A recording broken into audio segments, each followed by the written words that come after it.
好啦，咁呢條片呢，我諗住呢講下，休息，因為搬咗嚟呢度呢，都有一段日子啦。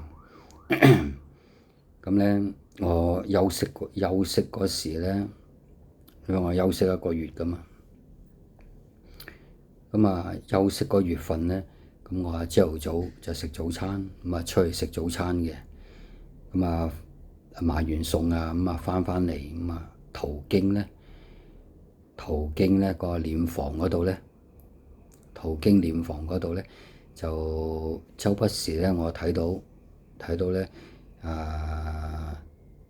有喃嘸師傅啊，企喺度，即係企喺度啊，就當完咗之後呢，就直頭出噶啦，直頭唔去大酒店噶啦，就出去火化。可能即係可能依家啲經濟問題啦，所以呢，有啲家庭呢係負擔唔起一筆錢啦。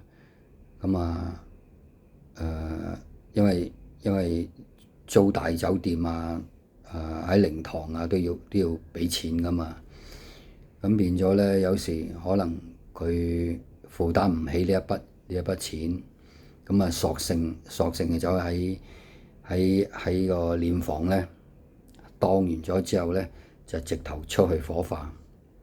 可能係咁啦。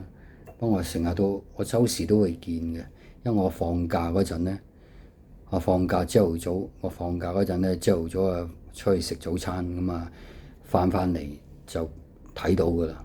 我途經過噶嘛，經過咗之後睇到，可能真係依家啲香港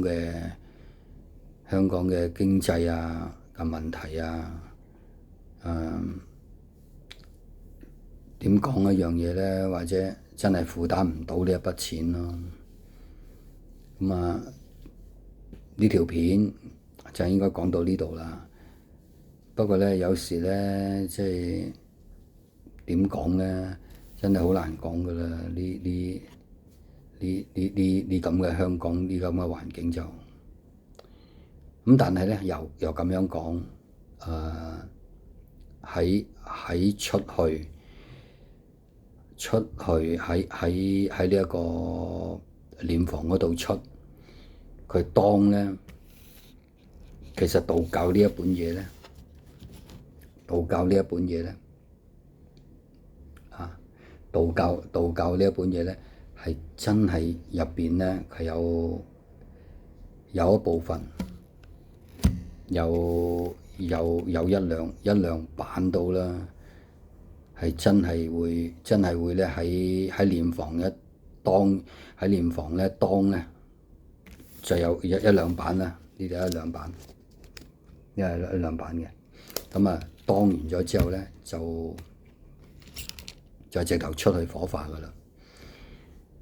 好啦，呢條片介紹到呢度啦，我都係自己傾下偈嘅啫。